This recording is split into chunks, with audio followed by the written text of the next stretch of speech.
सरपंच संतोष देशमुख हत्ये प्रकरणातील मुख्य आरोपी वाल्मिक कराडवर आतापर्यंत 15 गुन्हे दाखल झालेत। लाठ्या काठ्या घेऊन घरात घुसून मारहाण करणं, जीवे मारण्याचा प्रयत्न करणं तसंच दरोडा आणि खंडणीचे गुन्हे वाल्मिक कराडवर दाखल झालेत। वाल्मिक कराड ज्या गाडीतून सीआयडी ऑफिसला आला ती गाडी शिवलिंग भोसले मुराळे यांची असल्याची समोर आलेली आहे।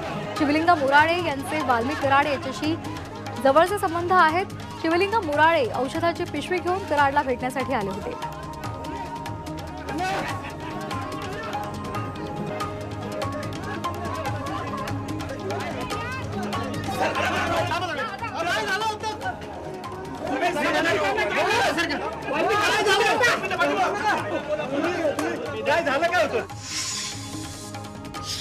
संतोष देशमुख यांचे बंधू धनंजय देशमुख यांच्यासोबत फोनवरून चर्चा केल्याची माहिती मुख्यमंत्री फडणवीसांनी दिलेली आहे। आरोपींना फासावर लटकेपर्यंत पोलीस कारवाई करत राहतील असा विश्वास देशमुख कुटुंबियांनी दिल्याचंही फडणवीस म्हणाले। भीम आर्मीचे उत्तर प्रदेशचे खासदार चंद्रशेखर आझाद यांनी संतोष देशमुख यांच्या कुटुंबियांशी फोनवरून संवाद साधलेला आहे। महाराष्ट्र सरकार आरोपींना पाठीशी घालत असून या प्रकरणी संसदेमध्ये आवाज उठवणार असल्याचं चंद्रशेखर आझाद यांनी म्हटलेलं आहे। सोबतच आम्ही तुमच्या सोबत आहोत असं म्हणत धनंजय देशमुखांना आणि कुटुंबियांना त्यांनी धीर दिला। वाल्मिक कराड सीआयडीला शरण आल्यानंतर संतोष देशमुख यांच्या भावानं पहिली प्रतिक्रिया दिलेली आहे। सरकारनं इतर आरोपींना सुद्धा अटक करावी अशी मागणी धनंजय देशमुखांनी केली आहे। सरकार या प्रकरणामध्ये कारवाई करेल असा विश्वास त्यांनी व्यक्त केला। वाल्मिक कराड शरण आल्यानंतर विरोधी पक्षाच्या नेत्यांनी अनेक प्रश्न उपस्थित केले। सगळं सेट झाल्यामुळे आता कराड शरण आला असेल असा आरोप राष्ट्रवादी शरदचंद्र पवार पक्षाचे आमदार जितेंद्र आव्हाड यांनी केला आहे। बीडमधील संतोष देशमुख हत्या प्रकरणाचा तपास सुरू असेपर्यंत धनंजय मुंडे यांनी मंत्रिपदाचा राजीनामा द्यावा अशी मागणी संदीप क्षीरसागर यांनी केली आहे। वाल्मिक कराडच्या आत्मसमर्पणावर काँग्रेसचे नेते अतुल लोंढे यांनी प्रतिक्रिया दिलेली आहे। कराड स्वतः शरण आला हे पोलिसांचं अपयश असल्याचं लोंढेंनी म्हटलंय, तर राजकीय दबावाखाली पोलिसांचं मनोबल कमकुवत होत असल्याचा आरोपही त्यांनी केला आहे। भाजप आमदार प्रवीण दरेकर यांनी संतोष देशमुख यांच्या हत्येप्रकरणी प्रतिक्रिया दिलेली आहे। फडणवीसांनी सांगितलं होतं की गुंडगिरी दादागिरी खपवून घेणार नाही, तसंच विरोधी पक्षांनी सरकारवर संशय व्यक्त करणं दुर्दैवी आहे असंही दरेकर म्हणाले। सरपंच संतोष देशमुख हत्या प्रकरणामधील मुख्य आरोपी वाल्मिक कराड सीआयडीला शरण आला। या संदर्भात शिवसेना उद्धव बाळासाहेब ठाकरे पक्षाचे नेते मिलिंद नार्वेकर यांनी मुख्यमंत्री फडणवीस आणि पोलीस महासंचालक रश्मी शुक्ला यांचं अभिनंदन केलंय। एक्स पोस्ट करत त्यांनी अभिनंदन केलंय। मंत्री चंद्रशेखर बावनकुळे यांनी पंतप्रधान नरेंद्र मोदी यांची भेट घेतली। विधानसभा विजयाबद्दल मोदींनी बावनकुळेंचं अभिनंदन केलेलं आहे। यावेळी बावनकुळेंनी मोदींना महालक्ष्मीची मूर्ती भेट दिली। पुण्यामध्ये उद्धव ठाकरे यांना मोठा धक्का बसलाय। शिवसेना उद्धव बाळासाहेब ठाकरे पक्षाचे 6 माजी नगरसेवक भाजपमध्ये प्रवेश करणार आहेत। 5 जानेवारीला मुख्यमंत्री फडणवीसांच्या उपस्थितीमध्ये हा पक्ष प्रवेश होईल। आगामी पालिका निवडणुकीच्या तोंडावर ठाकरेंना हा मोठा धक्का मानला जातोय। शिवसेना विभाग प्रमुख कुणाल सरमळकरांना जीवे मारण्याची धमकी देण्यात आली आहे। वांद्रे इथल्या कार्यालयामध्ये धमकीचं पत्र मिळालंय। या प्रकरणी निर्मलनगर पोलीस ठाण्यामध्ये तक्रार दाखल करण्यात आली आहे। राजकीय पूर्ववैमनस्यामधून ही धमकी आल्याचा सरमळकर यांचा दावा आहे।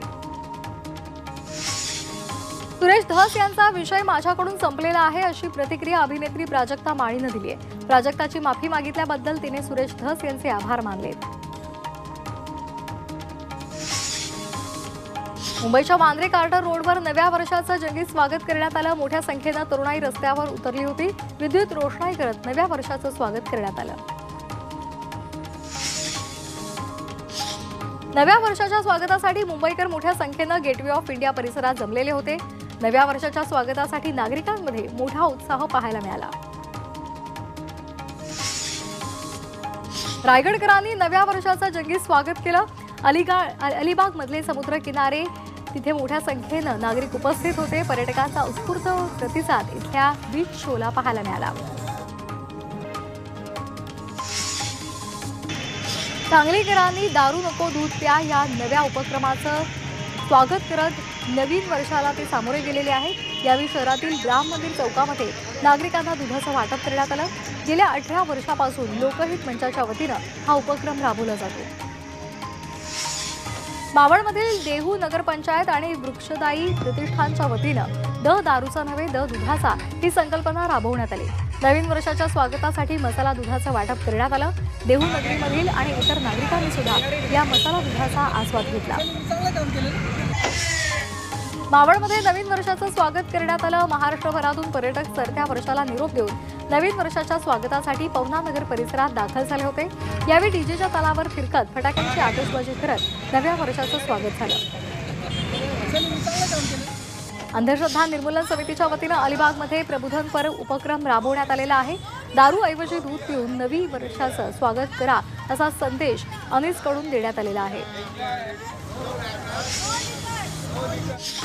सांगलीमध्ये दुचाकी चोरणाऱ्या एका सराईत चोरट्याला स्थानिक गुन्हे शाखेनं बेड्या ठोकलेल्या आहेत। पोलिसांनी चोरट्यांकडून 21 दुचाक्या जप्त केलेल्या आहेत। दुचाकी विक्रीसाठी चोर आला असताना पोलिसांनी त्याला सापळा लावून पकडलेला आहे। उत्तर प्रदेशातील प्रयागराज येथे होणाऱ्या कुंभमेळ्यासाठी पुण्यातून विशेष रेल्वे सुटणार आहे। IRCTC कडून भारत गौरव या विशेष रेल्वेचं आयोजन करण्यात आलेलं आहे। 15 जानेवारीला पुण्यामधून ही विशेष रेल्वे सुटेल। मुंबई विद्यापीठाच्या उन्हाळी सत्रामधील परीक्षांच्या तारखा जाहीर झालेल्या आहेत। 439 परीक्षा केंद्रांवर 1,38,000 विद्यार्थी परीक्षा देतील। पदवी स्तरावरील बीकॉम सत्र 6 अभ्यासक्रमांची परीक्षा 18 मार्चला होणार आहे। सीईटीच्या संकेतस्थळामध्ये नवे बदल करण्यात आलेले आहेत। प्रवेशासाठी विद्यार्थ्यांना लागणारे कागदपत्र त्याचबरोबर त्यांचा नमुना याची सर्व माहिती प्रवेश परीक्षेचे अर्ज भरतानाच विद्यार्थ्यांना सीईटीकडून देण्यात येणार आहे। त्यामुळे प्रवेश प्रक्रियेवेळी विद्यार्थ्यांचा गोंधळ उडणार नाही।